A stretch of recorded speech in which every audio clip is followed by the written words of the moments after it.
All right, Ole Miss comes in at number 9 in the college football playoff rankings. We're going to react to that. We're going to talk about the huge football game against number 2 Georgia coming up this weekend and the beginning of basketball season. This is the Locked On Ole Miss podcast. You are Locked On Ole Miss, your daily podcast on the Ole Miss Rebels, part of the Locked On Podcast Network, your team every day.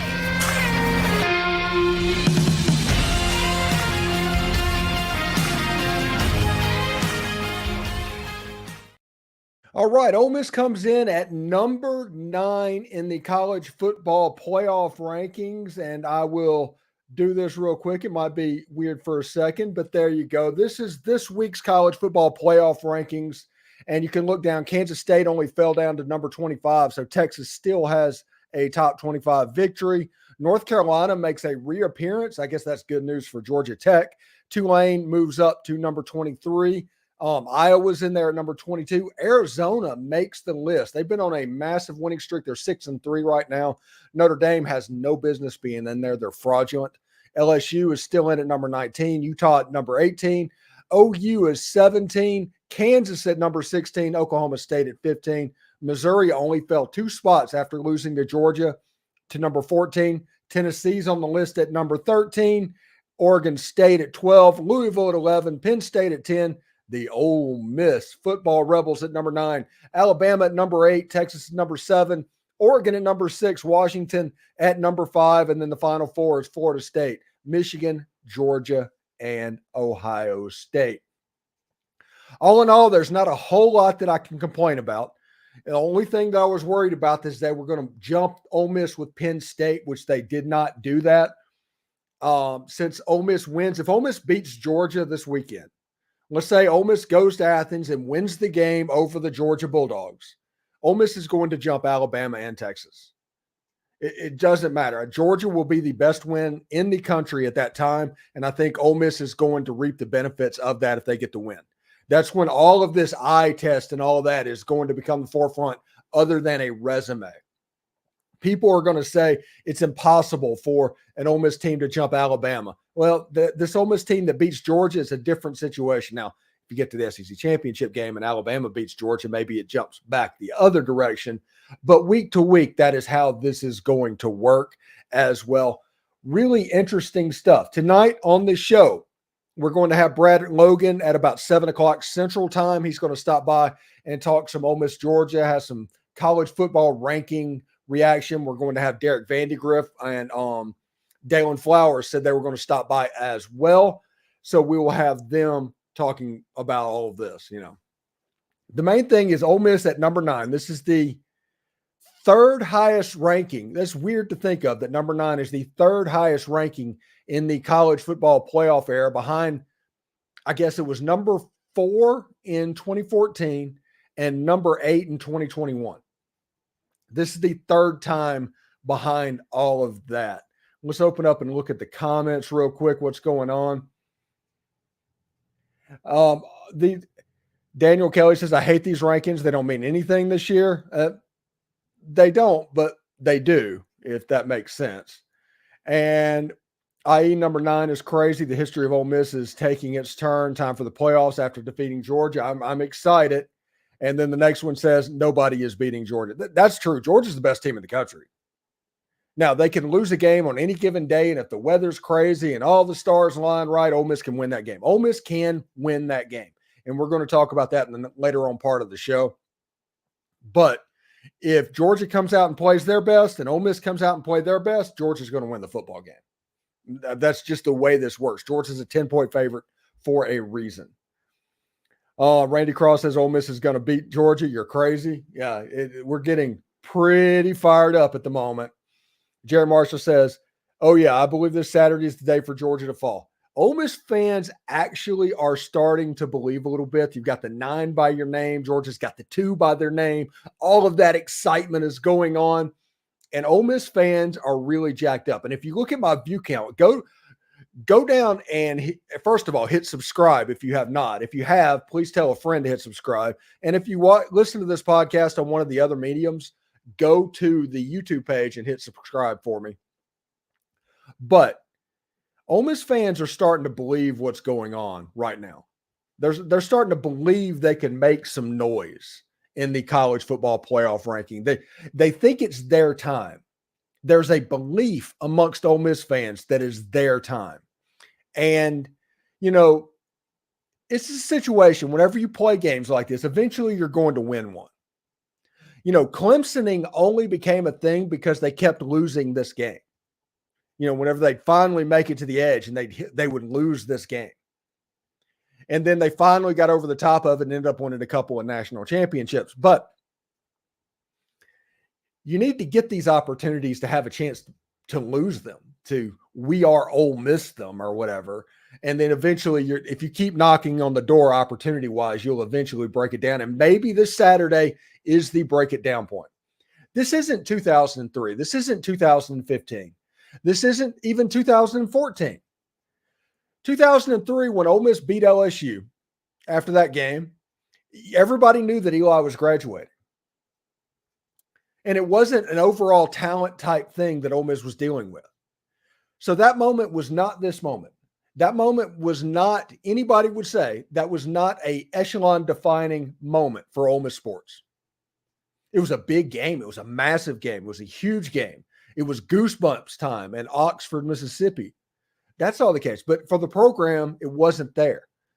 Even Ole Miss fans were firmly saying, no, we haven't arrived. But it was like the first flicker that Ole Miss had kind of arrived on the scene. And then Houston Nutt takes Ole Miss to back-to-back Cotton Bowls for the first time in 50 years. And Ole Miss won those. And then after that, Hugh Freeze came over and the Alabama happened, and that was the echelon-defining game. That is the point where from 2014 to now, Ole Miss has been in 4 out of 10 Access Bowls. 4 years out of 10, Ole Miss has been in Access Bowls, if you count this year. And that's assuming that Ole Miss doesn't drop the game against ULM or Mississippi State. That's even with a loss to Georgia. But 4 out of 10 years, that's showing a different floor, a different level of your program, 2 separate coaches, all of that happening. This Georgia game, we have reached the point where Ole Miss needs to win a game on the road. The next echelon game for Ole Miss football will be on the road. So Ole Miss needs to win in Tuscaloosa or needs to win in Athens for that echelon type ball game. Really, really interesting stuff. In the chat right now, got Dustin saying, I feel good about the game Saturday. Just got to put it all together on 4 quarters. Yeah, they definitely need to play a full game. And we're going to talk about the Ole Miss Georgia game here in a little bit as well. But it should be pretty cool. Daniel Parker with a what up, Willis? Thank you. What up, dog? Daniel? I almost said what up, dog? Hope everybody is doing well. All right. This is a big ranking, honestly. It's the big ranking, what's going on. And that number 9 ranking is more than acceptable for Ole Miss football right now. If Ole Miss beats Georgia, they're probably going to be 5th or 6th. With ULM and Mississippi State for them to hopefully get up into 4. Ole Miss needs some chaos, by the way. I'm thinking about doing a segment. If Ole Miss beats Georgia, like during the week against Louisiana Monroe and Mississippi State, and even the national or the conference championship week. It's like a root for chaos week. These are the games that you need to root for the other team, so their strength of schedule goes down. Ole Miss has to win this week. That's an incredibly tall task because Georgia is basically the 85 Bears. But if Ole Miss can get past that game, would that be something that everybody would be interested in? A segment is like, hey, we need to really root for Rutgers in this weekend because if Rutgers beats Illinois, it affects the strength of schedule of other teams. If that is something that you guys would be interested in, let me know.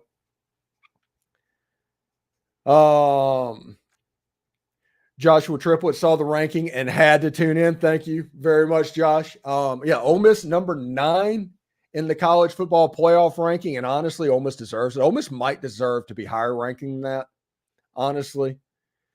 Chauncey says he agrees with Lane. This is house money. I'm fine with the loss as long as we show who we are on the field.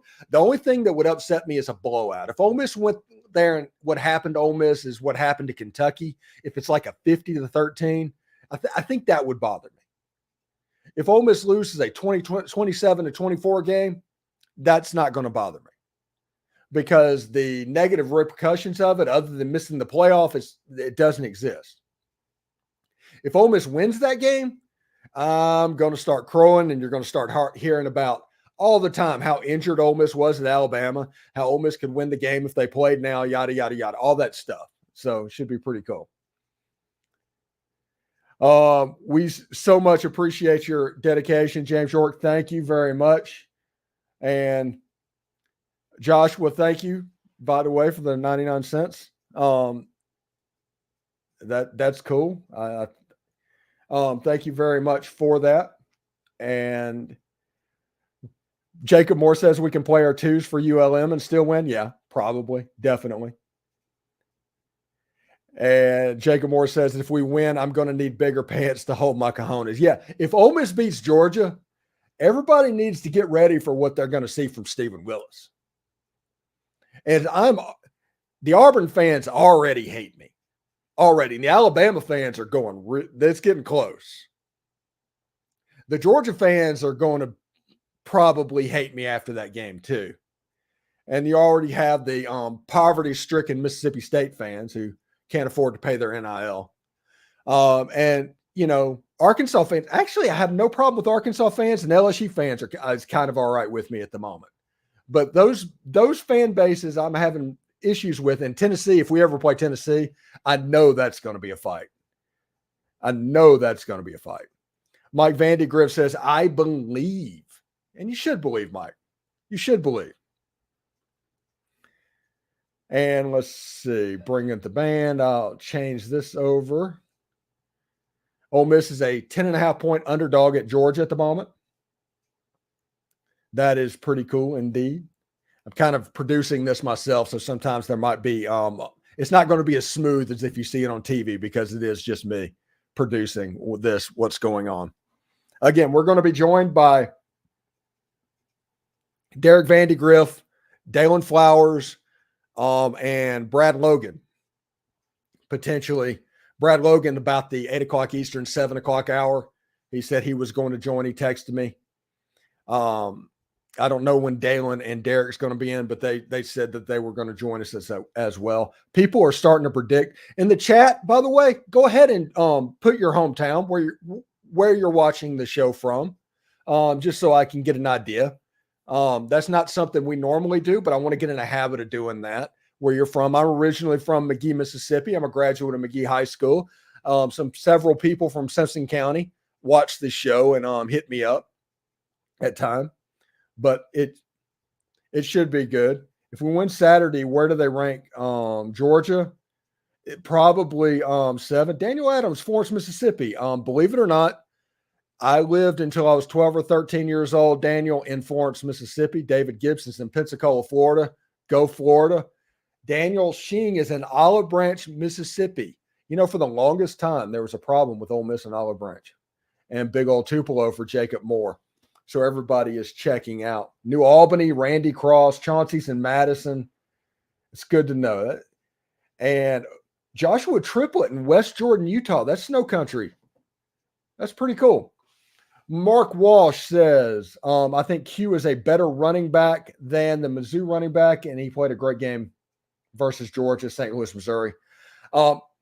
I've got a crossover. The Thursday, the Know Your Enemy episode is with Corey Burton, who does SEC After Dark with me. So if you want a sneak peek of it, go to the SEC After Dark YouTube channel and watch the show tomorrow night because we're going to be live streaming.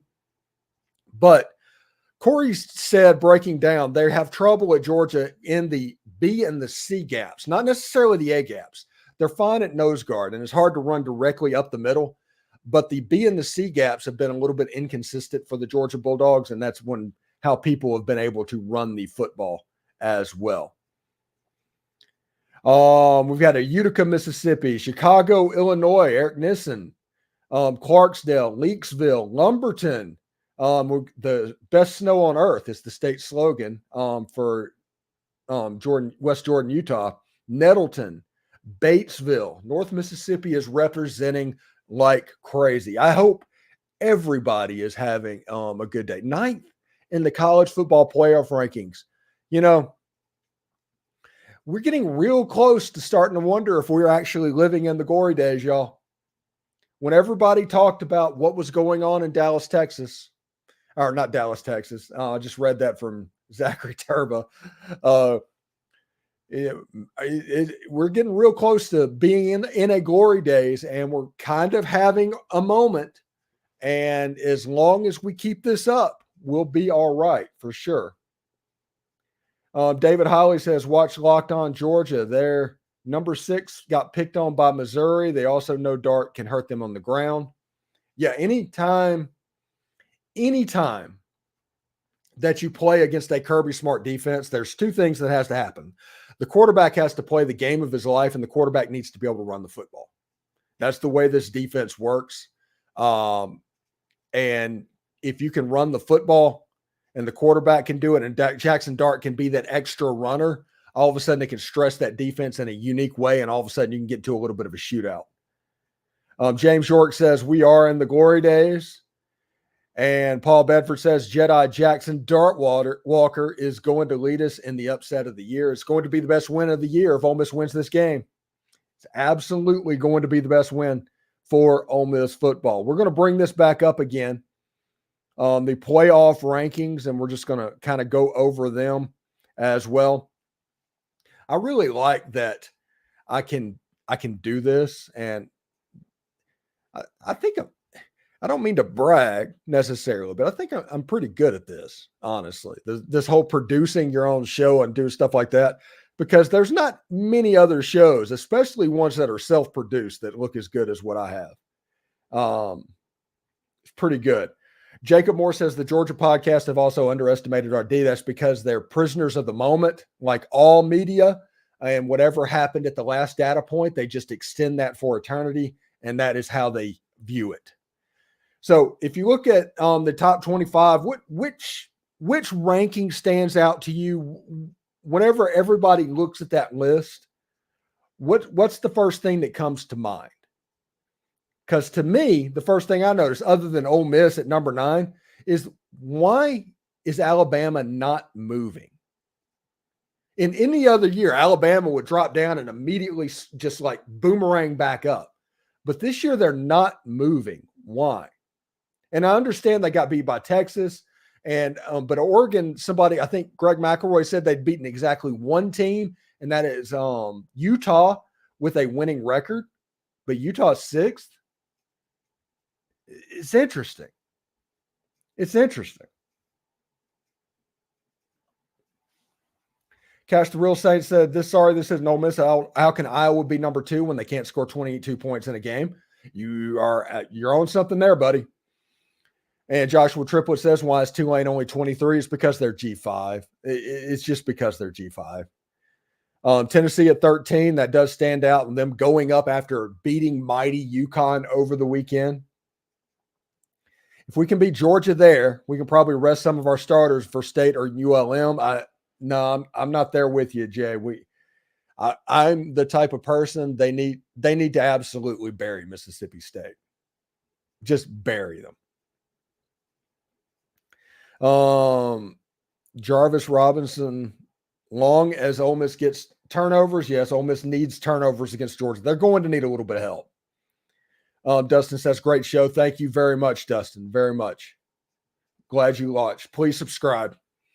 From Richmond, Virginia, Jack Speed says, I've been to all 3 of the big games in the vault this year. At the 1968 First Night College game in Legion Fields, a longtime Rebel. Thank you for tuning in, Jack. This has a chance to be a mighty nexus moment for Ole Miss football against Georgia. Now, it also has a chance to not mean anything. If Ole Miss loses the game, this game doesn't matter. If Ole Miss wins this game, that's when you get the benefits of this game. James York says, I've watched multiple Locked On podcasts, and you are the dude. Unashamed and call a spade a spade. Thank you, James. Yeah, that's what I want to do. I want to be the megaphone of the fan If the fan's really high, I want to be really high. If the fan's really low, I want to be really low. But I'm not just going to say things just to say it. I am going to try and be real about what I'm saying. And whenever things are going to go well, I'm going to come out looking really well. When things are going to go poorly, it's going to look like I missed some stuff because of the way that I am. But I called 9-3. I thought that was an optimistic view. And heck, 11-1 and 10-2 are on the table. This team has overachieved, though not as much as some media would have you believe. This was never a 7.5 win team. And as soon as that over-under came out, I was like, hey, who wants free money? Yeah, that was free money. Arizona at number 21 lost to State under 6-3. Yeah, seriously, if they could have put that in, they changed quarterbacks after that game, and that quarterback, who was a true freshman, is pretty good. But yeah, if Ole Miss and Alabama went out, who do you think would get into the playoff if only one did? I think Alabama would, because they would beat Georgia and Ole Miss would beat Georgia. So Ole Miss's best win Alabama would also have. I think Alabama would win that tiebreaker. One bad half of football is going to cost Ole Miss this year potentially. One bad half of football. That's upsetting. Hotty toddy, I was at A&M. What an electric crowd. Tyler Dodson with that one. You are absolutely right, Tyler. And honestly, it wasn't as electric as LSU, and it wasn't. I mean, the crowds in Vaught Hemingway have been absolutely fantastic this season. Michael Spick's acting for picks. We're not doing picks. That's tomorrow night on SEC After Dark, Michael, which you know that, because Becky's got to get her picks in. Sam I Am said, we've had so many different strengths in the team show up game to game, and if they can bring out all of those this weekend, this game will be the game of the year and one hell of an upset. And that's absolutely true. If Ole Miss puts a full game together, offense playing like they did against LSU and defense like they played against Alabama, Ole Miss will win this football game. But if Ole Miss plays like Arkansas, Auburn, Vanderbilt, to some extent Texas A&M, if that happens, it's going to be rough sledding, because Georgia's a 10-point favorite for a reason. Daniel is a sign of a great coach and staff. Randy Cross, what's your prediction of the game? That's coming Thursday. Thursday and Friday gets my prediction of the game, because I do the Why Ole Miss Wins episode. Here's a spoiler. I'm going to pick Ole Miss to win the game. Jacob Moore says prediction 38-24 out of pocket. I know, but I think our style of play is 3 ahead of Mizzou, and we have Dart. So that's pretty cool as well. Jarvis Perkins is going to be a big key this game, or Centarian Perkins, I'm assuming is me. Does Zach make it at State? It doesn't look like it at the moment. Dalen has clicked in. He's backstage, so he's getting ready to come on the air. If Dart comes back next year with the schedule we have, I think we go 11-1. And I think only loss is going to be at LSU, because we never really do good there. Potentially, I think if Jackson Dart comes back, Ole Miss is a favorite to make the playoff next season. Somebody says, nice how the We Are Ole Miss crowd is so silent. Yeah, it's absolutely ridiculous. My joke prediction is 1,001 to 999. Ole Miss. Yes.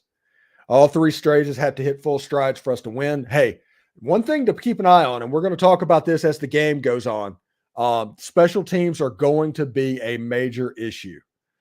All right, we're going to bring Dalen Flowers into the program right now. Dalen, we can hear you, buddy. How you doing? I'm doing well, my friend. How about yourself? Well, I'm doing absolutely awesome. We've been reacting to the playoff rankings, to where Ole Miss comes in and gets a number 9 ranking. Pretty excited. I told everybody that I think the top 10 is about what they needed to be. Absolutely. Of course, it's scary this weekend, but we stay in that top 10, which gives us a boost of confidence going into this weekend, I think. But even though the game was close, I really didn't see us outside of the top 10. I know Penn State had a good game against Maryland, but I still didn't see them over jumping us just based off the way they performed at Ohio State a couple weeks ago. And I knew with OU losing again for back-to-back weeks, we were going to slide into that spot. Yeah, we control our own destiny right now, though. I think we just have to continue doing what we're doing right now. I think UT and Bama and Oregon right in front of us in terms of one-loss teams, and they all have some terrific wins as well. And so we kind of just have to hold our own and hope for the best in terms of the rest of the pack right now. Yeah, it's really interesting. And we're going to have Brad Logan on in just a little bit from Inside the Rebels. And I think Derek Vandigriff said he was going to try and hop in as well. So it is a interesting situation with these rankings. And you have Tulane that's still ranked at 23rd. They moved up once. They're the only G5 team that are in the rankings. I'm assuming that like Liberty is on the outside of the rankings at the moment. But Tulane has a couple more wins, and they'll probably end up in an Access Bowl. And I think their Access Bowl is the Fiesta Bowl. I could be wrong. So the Fiesta Bowl means that bowl is going to be out for Ole Miss football. So what realistically it looks like right now, and we're talking about realistically, I don't want to hear any noise about losing to Louisiana Monroe and State because I'm talking about realistically. Orange Bowl, Cotton Bowl, Peach Bowl, or playoff. It's absolutely nuts that is the realistic possibility for Ole Miss football this year. Yeah, and I love all three of those possibilities because I don't think, Cotton Bowl's in Dallas, Peach Bowl's in Atlanta, and the Orange Bowl's in Florida. Those are three places that aren't too far away for us in terms of traveling, and I think that will help benefit us instead of maybe traveling, I don't know, to the Rose Bowl or something in Pasadena. I don't know if the Rose Bowl is part of the playoff or not, but traveling somewhere farther for our players may be a difficult scheme for us. So I'm really happy for those three opportunities. And I think, of course, we've had question marks over the past couple of years, but to think this is where we are placed now. This isn't Ole Miss of 20 years ago. This isn't, the 6 or 7 best team in the conference, the overlooked team in the state. We're one of the best teams in the conference consistently now. And this is the expectations not only fans should expect, but players and coaches expect of themselves. And I think that is the highest realization of what we have developed here. We've developed a great coaching staff. We've developed some great players. And we've utilized what college football is in 2023, the transfer portal. We've utilized NIL really, really well this past year. And we're doing things to help continue where we are right now in the future. And so it's an amazing time right now. And I hope every Ole Miss fan that has been through the trenches over the last couple of decades and has been through the struggle so much, I hope you will truly enjoy this. Yeah. And I say this because, we had a tough loss against Bama, but I say this because I said this a couple of weeks ago. This team was predicted to have the toughest schedule in the country so far. And it's the second week of November, and we only have one loss. I honestly don't know what more we can ask for right now. That is really one of the best scenarios that we can have right now. We're going to Athens, Georgia with just one loss in the top 10. So we're really enjoying some good football, and it's really a good time around the whole town and around the country for Rebel fans as well. Ole Miss hasn't beaten Georgia yet, but it's just crazy to think of that Ole Miss is in the position they're in after playing one bad half of football with their whole wide receiver core injured and their running back injured. And that happens. Alabama wins the game. And it just feels like that is going to negatively potentially impact for Ole Miss football. Yeah. Of course the win was sour in our mouths, but at this point in the season, I also think it was kind of good for us. I think it gave our players a reality check that they may have needed in terms of, especially going into this game this weekend, to understand, okay, we've been through a tough road battle before this year in a tough environment against a really good team that is proven to have a staff that has won national championships in the years before. And I think that's given them the battle-tested experience that they need. But here's the thing that I'd like to say in terms of how can we compete this weekend against Georgia. We've taken care of the ball really well over the last couple of weeks on offense. If we do that again this weekend, I really think we have a chance this weekend. We look really good on offense this weekend, but Dart has really been taking care of the ball. I think he threw interceptions against Vandy, but other than that, the last couple of weeks, he hasn't had any turnovers. and played a really good game against LSU that weekend. Didn't commit a turnover. That's been really big for us, and those are one of the key improvements I've seen from him. So if we can continue to do that, I think we have a really good shot this weekend. Yeah, we'll bring in Derek Vandegrift as well. There he is right there. Hey, Derek, we're talking about basically we've moved on. Ole Miss number 9 in the playoff rankings. And what is your initial reaction to the playoff rankings right now? Still need a ton of help, obviously, ahead of us. But first things first, we've got a giant game this Saturday before any of that even matters right now, right? So, keep taking care of our own business and see if we can get a little bit of help in front of us, help us move up that pecking order a little bit with this huge game in Athens. That's kind of where I'm at with it right now. If you look at this, Georgia right now is a 10.5-point favorite. And the way I look at it is you have to be a 10-point underdog or more for the game to actually be an upset. Because if the other team's favored by 9 points and you win the game as an underdog, it's not an upset. It's close enough to where weird stuff can happen. That line of demarcation for me is about 10 points. And at 10.5 points, it's getting close to that ballpark. Yeah. I mean, look, Ole Miss absolutely has a shot here. I think this number is way too high if Ole Miss just stays within itself and plays its game, right?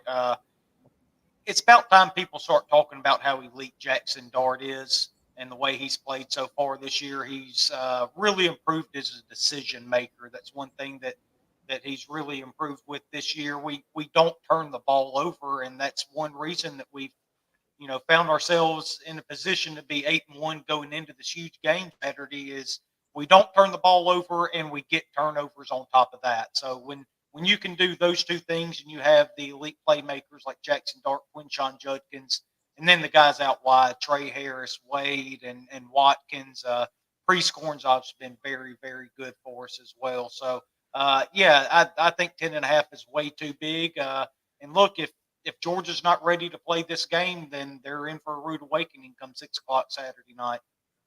Yeah, it's now there's a lot of stuff that's kind of working against Ole Miss. I think this is senior night in Georgia. I think this is a night that Georgia can clinch the East. I think that it's a night game in Georgia, and they don't play a lot of night games, so people are going to be jazzed up about that. I think this is going to be important for Ole Miss to not give away momentum, if that makes sense. Yeah, well, one thing you failed to mention that is in our favor is they're honoring Mark Richt for the College Football Hall of Fame there in Athens as well, and we know that he could never win the big game there in Athens. So yeah, that's kind of a positive, right? Yeah. So with him being there, that kind of works in our favor a little bit. So maybe some of that bad luck that he had throughout his career there at Georgia will rub off a little bit on Kirby Smart and the guys come Saturday night. Yeah, but look, this is an incredibly talented Georgia team. They have guys up and down the lineup. Their depth is incredible. They're not as fast as they usually are, but they're still faster than 97% of the teams in the entire country. Like you have to take all of that with a grain of salt. Lane Kiffin and Charlie Weiss have to be licking their chops after watching the Missouri film last week, though. I thought Missouri really put some stuff on film that we really love to do. All these stretch runs to get guys sideline to sideline. That's one thing we do really, really well with Judkins, Bentley, Dart when he's healthy. And I don't think he's 100% healthy at this point. So I don't know how much that's going to end up helping us. But look, we've got a dude in number 9 out wide, and you give me a one-on-one matchup with Trey Harris against anybody in the country, and I'm going to throw it up to him and let him go make a play at this point. Yeah, I mean, that makes sense to me. Yeah. So I saw your sack graphic you just put up there. Me and Hitch actually just got done recording the show, and that was one of the things that I talked about was the sack percentage there. When you look at the numbers where we rank nationally, Ole Miss is down at 98th in sack percentage allowed offensively. But when you start digging into it, we've played the number 1 team in sack percentage defensively in A&M, the number 5 team in Arkansas, number 11 with Alabama, Auburn at number 44, Tulane at 47. I mean, we've played some really good fronts, and this offensive line and this scheme's been tested week after week after week, and that's one thing that Georgia really hasn't had so far this year. They rank ninth nationally offensively in sack percentage, but they've only played 2 top 50 sack percentage teams defensively, with Auburn at 44 and Mizzou at 20. So I feel like this offensive line's a little more battle tested, believe it or not, than Georgia's is. It's not saying they're not talented. They're incredibly talented, obviously. That's not what I'm trying to say here. But this Ole Miss team can get after you if you give them a chance to, and that's one thing we've been really, really good at. We're 8th nationally in sack percentage, while Georgia's only 66. So we've got the more battle-tested offensive line, and I said this on our show with Hitch. It kind of blew his mind. Yeah, I guess I'll get your take on it. This is the 3rd best defensive front that we've faced so far this year. I think Alabama and A&M's both better individually up front than Georgia is. Again, not saying they're not good. They're very, very good. Take all this with a grain of salt and understand the standard we're talking about. But this is not something this team hasn't faced before, and I think that's really going to work in our favor come Saturday.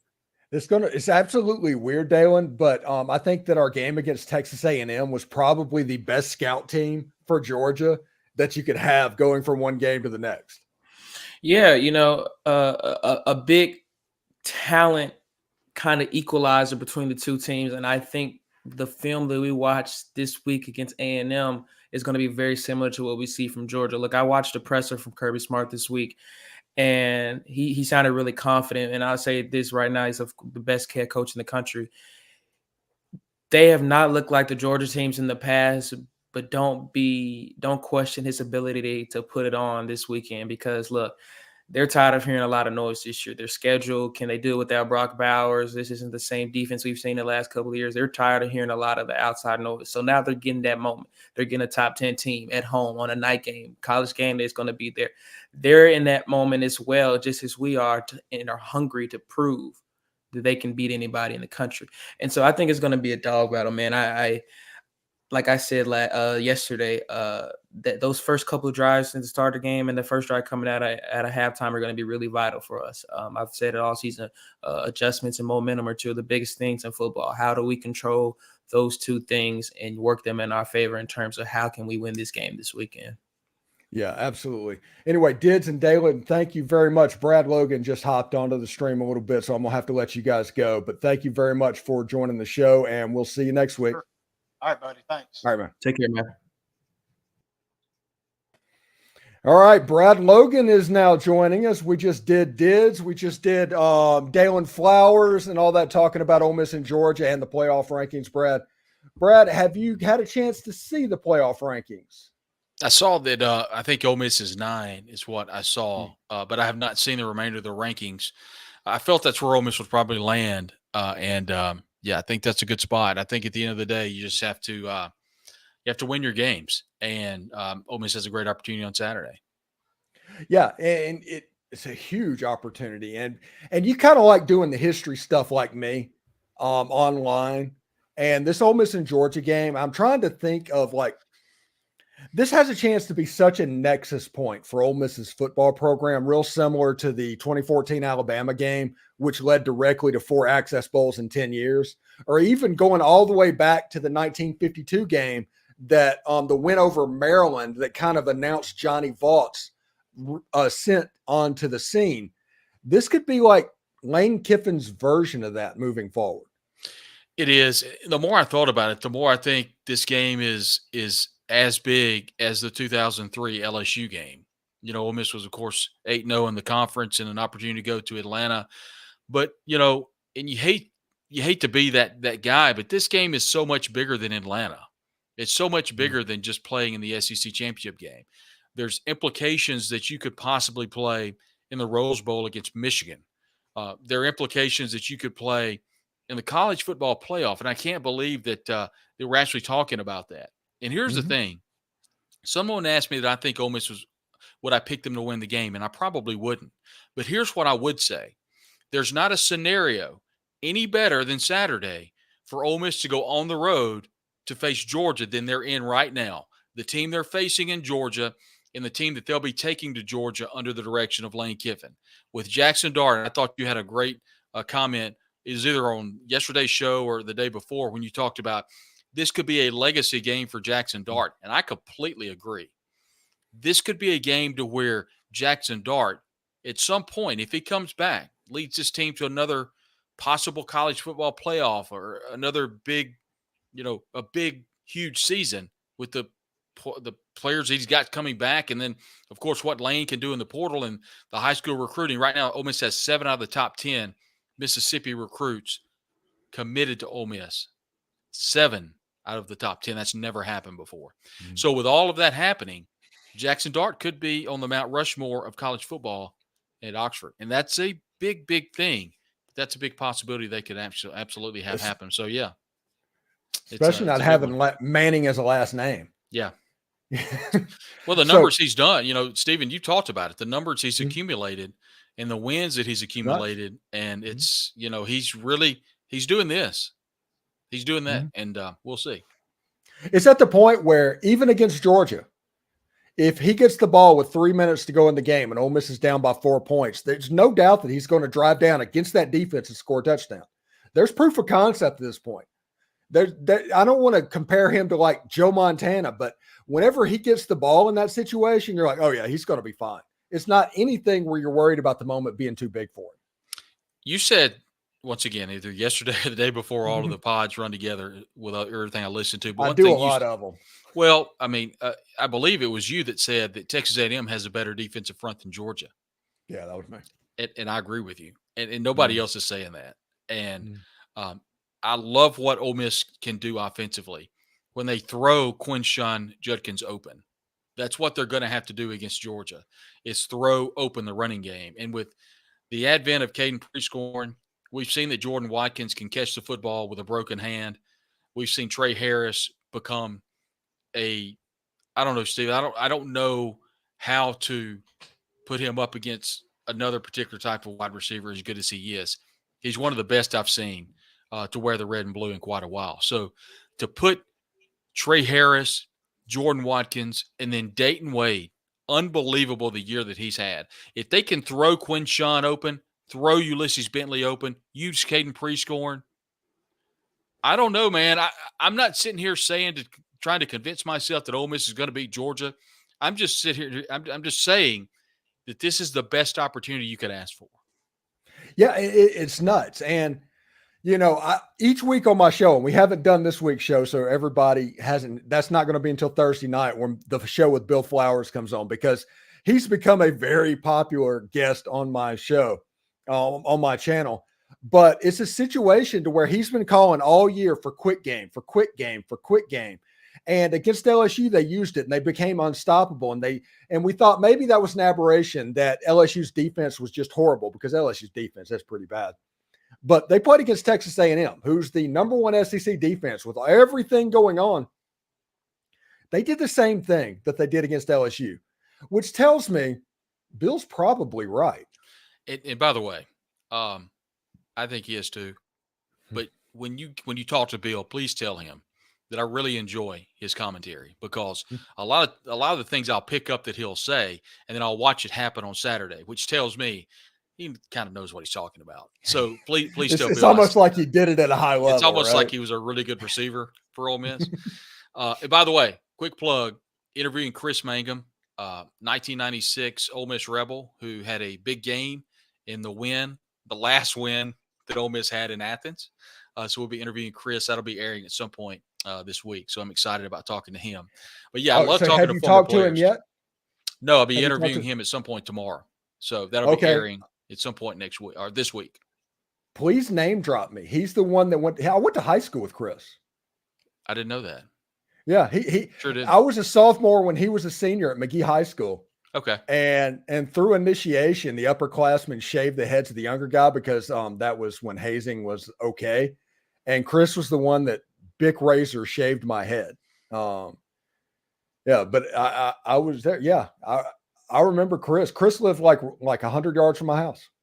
Yeah, he comes to every home game, sits right there on the south end zone, and a huge fan. But yeah, we'll talk about that 96 game, and I'm going to kind of talk to him a little bit about the tight end play. about the advent of Caden Prescorn. By the way, I asked Caden Prescorn in the press conference Monday, did he try to hurdle that dude? Do you remember the play? When he kind of did the karate kick? I think he did, and he just didn't quite have the ups to do it. Well, he said that every time that somebody comes at him, they come at his knees, and this guy came up top, so he looked like he was trying to do a karate kick. But yeah, he said I was fixing to try to hurdle him. So, but anyway, I thought that was pretty good. But no, he's been the bright spot along with so many others, but he's been a big bright spot on this offense, not only catching the football but blocking. And you talk about blocking, man. I mean, Jackson Dart sacked one time. Once against that vaunted Texas A&M defense. I mean, nobody's talking about Quincy McGee. Nobody's talking about how good that Jalen Williams comes in and plays. And Jeremy James is like, I think it's his 46th start coming up. So, Ole Miss plays really good. Once again, I think you said this. Ole Miss plays really good in the first quarter and really good in the fourth quarter. Can they put 4 quarters together? I don't think they have to play great, but they've got to play pretty good, and they've got to win the special teams battle. They cannot get blocked kicks. Fraser Mason cannot kick 10-yard kicks. They've just got to be crisp in every aspect of the game. Yeah, and you don't have to be great. This isn't a situation. And I learned this from Brian Kelly told this to Jaden Daniels, and it just resonated with me. And he's like, I don't expect perfection from you. I just expect excellence. And perfection can be smothering to a player if you're trying to be, because nobody can be perfect. But if you're just good and you're on top of it and you're focused and you're doing the best and trying to do the right thing on every time, more times than not, you're going to be okay. But I think in this Ole Miss Georgia game, one thing to pay attention to, you have to be careful not to basically get taken down by the avalanche. And whenever you play Georgia, whenever you play Alabama, whenever you play LSU, momentum swings can be big. They can be large, especially when you're playing on the road. So we have to be very judicious about when we go for it and things like that. We need to make Georgia create their own energy, in my opinion. Okay. I heard you say that the other day, and I agree. And here's why it's important. Lane Kiffin has got an immaculate record on the road in the SEC at night. I get that. But that record is against Auburn, Tennessee, Vanderbilt, Mississippi State. It's not against LSU, Alabama, and Georgia. We've seen Ole Miss go on the road against Alabama. It implodes. We've seen Ole Miss go on the road against LSU last year. So 17-0? They imploded. What can they do to change that and not allow that to happen at Georgia? Because it's a hostile environment. What are they going to do if Brock Bowers comes in the game? There was a report by Georgia, not Gig'em, but Dogs or whatever, 247, that Bowers is expected to play, by the way. So if Bowers comes in, gets a long gain, all of a sudden, you don't even sneeze, it's 14-0 Georgia.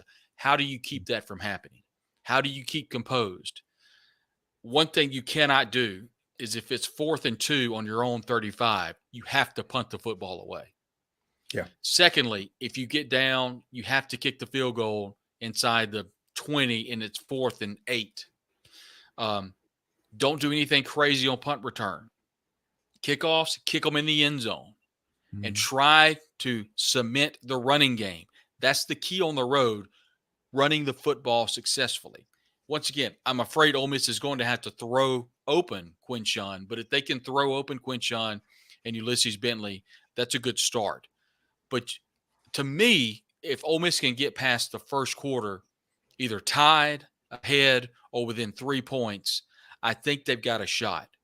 The problem, I think, to me, is if Georgia goes up 14-0, 21-7, it's just one of those leads you just can't quite get to. The good news, I think, for Ole Miss fans is you got Pete Golding right now game planning against Kirby Smart in that offense. And it is a Georgia offense that just has not jumped off the page, but it is a very good offense. They don't have that receiver they normally have, or they don't have that big-time quarterback or that big-time running back, but they're a solid group. I do think Kirby, I do think that Pete Golding is doing a great job this year scheming teams, specifically in the first quarter. What we've seen is Ole Miss really struggle in the second quarter and the third quarter, and specifically in the second half. Now, last week, a lot of credit, and nobody's giving any credit to Bobby Petrino for how he schemed Ole Miss in the second half. He did very good scheming Ole Miss offensively. Max Johnson threw it all over the field in the second half and did a great job. Obviously, Ole Miss withstood that and won the game. But what Pete Golding's got to do is they have to start out strong, just like they did against Texas A&M, to give themselves a chance. Here's the deal. Win quarter to quarter. On the road, hostile environment, win the first quarter, win the second quarter, lose the second quarter, win the third quarter. Give yourself a chance in the fourth quarter. That's what they have to do. Yeah, if you get to 5 minutes to go in the game and it's a one-score game, if you get in a situation even to what Missouri had, I mean, I think Lane Kiffin would take it right now. I think what Lane Kiffin is trying to prove is he doesn't want what happened to Kentucky to happen. That makes sense. Yeah, that's true. Yeah. And it makes you wonder, too, was Georgia sleepwalking a little bit last week, getting ready for Tennessee or getting ready for Ole Miss? And I don't know what Georgia thinks of Ole Miss. I don't know if they think that they're just playing a team that they're going to boat race. It's just these two programs have not collided at all, to have a whole lot of history. I mean, yeah, it's weird because it's almost like two out-of-conference teams playing because they just don't play very much. Yeah, you're my age. You can remember when Georgia was a every year opponent. I remember Lars Tate and Rodney Hampton and those guys, Garrison Hurst playing Ole Miss. And that was just an annual occurrence through the 80s and the 90s. Like the large part of my childhood was the Ole Miss and Georgia game. I was at the game in, I guess it was 1993 when Cassius Ware absolutely killed Eric Zier. Yeah, I was at that. And Abdul Jackson ran the fumble and Ole Miss won that game. I remember that. The Jeremiah was a bullfrog that the Georgia band played. I remember all of that stuff. And them and Tennessee were yearly opponents for Ole Miss football. And after it went to divisions and everything, Ole Miss and Georgia kind of lost that. But I guess over the next 2 years, you get a little microcosm of it back because you go to Athens this year, next year they go to Oxford. And the 1990 game, one thing I talked with Davey Kellum, the voice of the Rebels, and he talked about how everybody can be excited that there's going to be some audio from that 1990 catch that would no way be a catch when Reed Hines caught the touchdown from John Darnell. No way in the world that's a catch in 2023. But back in 1989, it was a catch for sure. I think Rodney Hampton had like 350 yards that day. I actually hit Reed up on Facebook and just asked him, it was like, was that a catch? And he will not answer the question. It came up and it just came, just went down, and he just went like this. Yeah. Will not answer the question. But yeah, I was at that game. And I was at that is when you think of most clutch quarterbacks in Ole Miss history, John Darnell before this year was that guy because that year there was two games. There was the Rich Jebbia catch and the Reed Hines catch against Tulane. But he also was unsuccessful in a last pass against LSU that year. I don't remember that. Was that Tommy Hodson? Hey, Hodson. No, I think that was after. It was in 89. Okay, that may have been Tommy Hodson. How do you say his last name? Hodson played in 86, so I don't know if he would have had any eligibility. Because Ole Miss fans had those T-shirts, Hodgman, yank my Heisman. I don't know. I don't know if you remember that or not. But there was another one also that he had a chance to do. There was 4 passes into the end zone at the end of the game, and John Darnell got 2 of them. He did not get one of them. And Jackson Darnell has 3 comebacks. That 89. That was the same year. 89. Yeah, okay. 90 was the year they went to the Gator Bowl. That was Tom Luke and Rush House. Okay, if I'm not mistaken, the hit. The hit happened in Arkansas. Little Rock. Yes. Was it Ron Dickerson and Chris Mitchell and all that? And Ron Dickerson, who would at one point be the assistant coach at Ole Miss under Houston Nutt. And I asked him about that one day, and I thought he was fixing to punch me in the face. I thought he was just wanting to. I thought it'd be cool to talk about it. He didn't have any. He didn't want to talk about it. Okay, I want to look at this. I want to look at this. In 1989, Ole Miss started out 3-0, lost to Arkansas and Jackson. I remember that one. 24-17, then lost to Alabama. You remember they went up 21-0 and lost that game 62-27. 62-27, yeah. My goodness. They beat Georgia after the Reed Hines catch 17-13. They beat Tulane on the Jebbia catch 32-28. beat Vanderbilt, lost to LSU and Oxford 35-30. That's going to be the game. Yeah. I just don't remember that. I know I'm sure I was there. And then, of course, they lost at Tennessee and Knoxville 33-21, and they beat Mississippi State 21-11. That was the next to last game. Next to last game in Jackson. The next year they played in Jackson, Ole Miss won 21-9. That was the Gator Bowl year in 1990. And then 91 was the first year on campus. You know, John is fun, man. I talk to him every home game, and we kind of go over the injury report and what we hear. And he is so just – I mean, Ole Miss could be playing Alabama or they could be playing, Delta State, and he is right here. I mean, he is just very level. And down at Tulane, I saw a beer can. That was the most raucous environment I've ever personally been. I was actually scared I was going to get hit that. So I walked into the end zone where all the students were in the south end, and it's not a ton of people in that stadium, Ullman Stadium, but it was slam packed, and it was about 3,000 degrees. It was a 2:30 kick, and every student in there, I think, had a 16-ounce tall boy in their hand. And Jalen Williams turned around, and a couple other players I won't name, Jalen didn't do this, but a couple other players had a couple things to say, because, man, the things they were saying, and I never reported this because it was awful. The stuff coming out of that student section, the words they were using, and me and John were looking at each other. He said, man, we got to get out of here. And as soon as I said that, right over the top of my head came a tall boy about that tall, full. And I thought, man, that's like $15 worth of beer, and they're trying to hit me with it. Well, anyway, it landed right over there, and it kind of shimmied about, and I thought, man, we got to get out of here. And they were dog cussing me and John. They didn't know me from Adam. I was like, why are you cussing me? I mean, I didn't have any Ole Miss clothes on or nothing. They were just making fun of me. So anyway, it was wild. So, but yeah, I mean, that was crazy. And anyway, we walked over there. He was like, boy, I tell you, that was that was a pretty wild environment, Brad. I tell you. So what do you know about what do you know about pre-scoring? What do you think? Just as easy, man. He's such a great guy. I love talking to him. Yeah, I would love to have a conversation with John, just because that would have been awesome. when I was like 13 years old. That 89. He's my quarterback. That's what I told him. He's my Ole Miss quarterback. He's the quarterback I grew up watching. I mean, I grew up when I was in the yard. Man, I'm Darnell. I wore number 4 out in the front yard with my helmet on, throwing it. My dad throwing me the ball. I said, Daddy, I'm John Darnell. I'm throwing to Pat Coleman and Willie Green. Randy Baldwin in the backfield. Let's do this. Air Force are going down. Yep. Dawson Pruitt at center. I mean, just such a great lineup.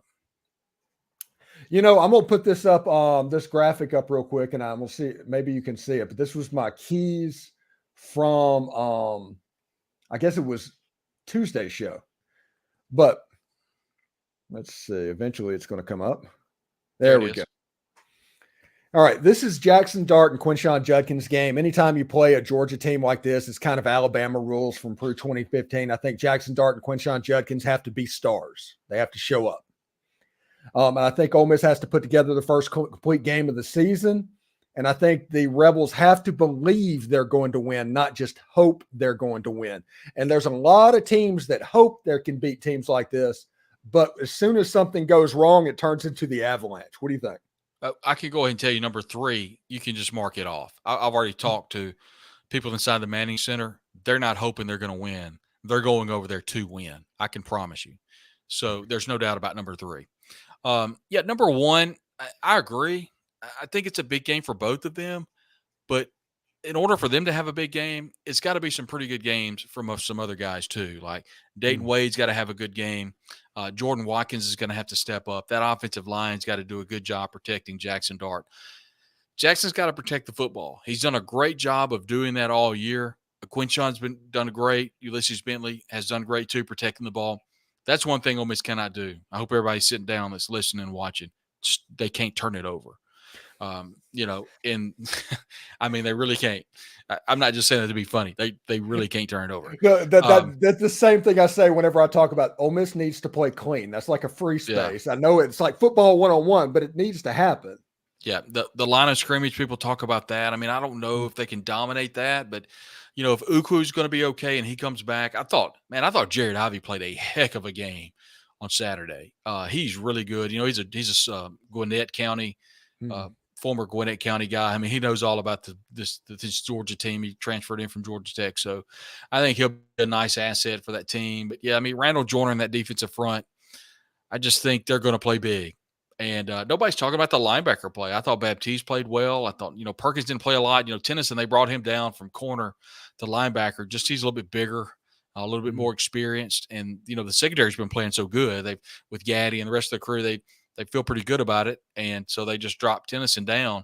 So we'll see how that goes. But, yeah, defensive front, to me, that's where it's, can they put pressure on Beck? I mean, that's, I don't know how good Georgia's offensive front is, but I haven't been too terribly impressed with the Georgia this year versus the Georgia of years past. I mean, once again, I can't with good conscience sit here and say, I think the Rebels are going to win. I think the score is 38-30. I can't do that. But what I can say is, like I said earlier, if you could line it up and you could write it out, and I said, Stephen, all right, here's the things that have to happen.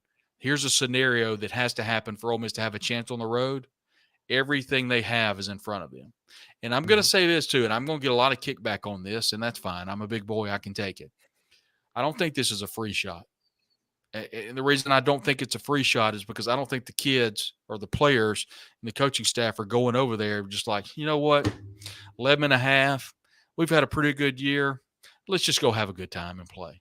I don't think they're doing that. And here's why I don't think it's a free shot, because if they lose the game, all of the college football playoff talk is gone.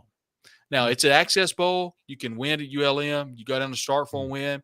You play insert school here and the insert your favorite condiment bowl here. Or maybe it's even a peach. Maybe it's cotton. Great bowl game, but it's not a playoff game. So that's why I don't think it's necessarily a free shot, because you have played so well up to this point. You've beaten some really good teams. You beat LSU. You beat Texas A&M, you beat Auburn on the road. You beat a really good Tulane team at Tulane. Now Georgia Tech's winning some games. By the way, you won that game. Ole Miss has had a really good year. They've set themselves up to where, you know what, Stephen, this is not a free shot.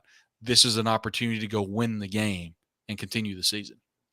This is an interesting thing that I just thought of, that Jared Ivey, Zamari Walton, Akella Stone, Georgia Tech guys. You think those guys want to win this game? Yeah, I mean, there's no love lost between the Ramblin' Wreck and the Georgia Bulldogs for sure. And, they're not going to say it publicly, but I can guarantee you they want this one bad. They want it really bad. And this is where, I said this on my show, but this is where Jackson Dart and Quinshon Judkins and Trey Harris, this is where you make your money personally. This is where you make your personal money, because all eyes are going to be, I mean, the Herb Street, Fowler, and Holly Rowe on the call. So you've got the preeminent game on ESPN. And so everybody's going to be watching this game. And, this is where if you show out, draft, and, I get the draft analysts and all that, they're watching. But here's who else is watching. The owners, the general managers. That's the ones that draw out the checks. So this is a game where if Trey Harrison shows out, or, maybe Jared Ivey shows out, or JJ Pegues, who's been playing really well, shows out, this is when they can get some pretty big checks cut at the end of the year when they go in the NFL draft. Yeah, and you have a situation. Mike Detillier was on the Bowbound show, I think it was. Yeah, he's on last there a lot. week. And he was asked about Jackson Dart, and he's like, hey, Jackson Dart needs to come back to school. And if he comes back to school, he has a chance to be the top quarterback in the draft for the next year. And I was like, okay, you're going from, we've all seen him. Jackson Dart's putting up unbelievable numbers. He's on pace for, here, let me put this up real quick. I think you said 3,800 yards. Yeah, he's at 160 at 244 attempts, 2,467 yards. If he averages 300 yards a game for the last 3 games of the regular season, he's going to be looking at about 3,400 yards even. And if you count 300 in the bowl game, he's probably going to hit 3,700. If you add his rushing total on top of everything, that's going to add an additional 500 yards. He might set the single season record for total offense from Ole Miss. What is quietly. his projection on touchdown to interceptions? He's got 16, so I figure right now he's looking at about 20 touchdowns and about 5 interceptions for the year. Well, you have to factor in too the competition. Mm. And I thought about that when I heard those numbers that you were saying. Let's just say he throws for one. If Ole Miss plays really good, and even if they don't win the game, if they're within a touchdown or 3 points, he's probably going to throw for roughly 180 to 220 if he has a really good game. Maybe a touchdown, but where he can really rack them up is in the next 2 weeks over Monroe, and who knows what State's going to look like in a couple of weeks. I mean, I understand it's a rivalry game, but at some point, none of that really matters. It's about the players. And Lane Kiffin doesn't care about rivalries. We know that. So, and he sure doesn't care about the Mississippi State rivalry. He's been very adamant about that. So that's an opportunity for Jackson Dart to really ring it up if that's something he chooses to do. Speaking of Mississippi State, they are real close to doing something that's going to set their program back 5 to 10 years. They are real close to panic doing that, and that is firing Zach Arnett. I think the best thing that could have happened for Mississippi State is for Dr. Keenum. And I just had this conversation with a good friend who is he's with Mississippi State. And I said, here's what I would have done. I mean, I know everybody over there. It's just some great people in Starkville. And I said, here's what I would have done. If I were Dr. Keenum, I would have said, Coach Arnett, we're in a tough spot. And we want to thank you for what you've done after Mike passed. Will you be our coach for a year on an interim basis? We will evaluate at the end of the year, and then we'll talk to you. And maybe we're not saying this is a job interview. We're just asking you to get us through this year. Mm-hmm. You can hire your staff, and that will be great. We will support you. We'll give you a nice ways to do it. But at the end of the year, we'll evaluate. They didn't do that, and now they're in a tough spot. You know what? They could go to College Station and win, and they can rally the troops, win 6 games, and go to a bowl game. Anything can happen. But I just think that they put themselves in a tough spot when they kind of turned over the reins because it just hasn't worked. It just hadn't worked. And the funny thing is the air raid is like jet fuel. It's like ethanol in your engine. Once you start putting it in there, you have to keep putting it in there. If you try and go cold turkey off of the air raid, it never works out. You learned that Jackson Dart last year was not a superb quarterback, not what he is this year, because he had to get the air raid from USC out of his system. Will Rogers is going through the same thing with this offense this year. It's just not there. The air raid is something that you desperately have to keep doing, or it's going to go really poorly for you. And right now, it just is. They have a whole bunch of people that's designed for a completely different system of football, trying to run this other stuff, and it's not going to work out. And they got beat by Auburn.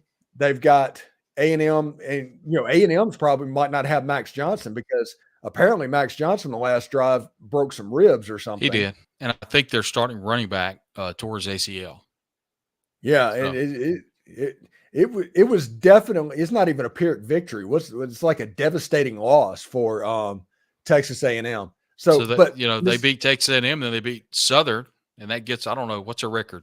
4-5 right now. Yeah, I don't think they're beating Texas A&M. I don't think they can. Who else do they have left? I know they've got A&M and Southern and Ole Miss. That's it. Okay, yeah. Yeah, and honestly, I think whoever scheduled that Southern game 5 days before the Ole Miss game needs to be fired with cause. Because that would be the equivalent of Ole Miss scheduling Memphis the Saturday. Well, I mean, let's be fair. Southern's really struggling, and State should not have any trouble with Southern. Although Western Michigan's third string quarterback completed 90% of his passes for Western Michigan. Yeah. I mean, we'll see, man. I have got to run. Hey, thank you so much, Brad, for doing this, and we'll talk to you later, man. Man, talk to you soon. Thanks for having me on. All right, man. Bye. All right, that was Brad Logan from Inside the Rebels, Mac South High School Sports, all of that stuff. We're about to get off the air. I do want to thank everybody that have watched the show and hung out. This, like I said, this is the Shark Tank Live. We're going to try and have a little bit of fun. We're going to try and do all that stuff. But I'm just really happy with what this show is becoming. Ole Miss and Georgia this weekend. Ole Miss is a 10.5-point favorite. Anyway, subscribe to the channel if you have not. Please do. If you have, please tell a friend. And if you listen to this show on another medium, please go over to the YouTube page and subscribe. Now, until next week, I do want to say, take care. Have a good day. We'll see you later. And hotty toddy.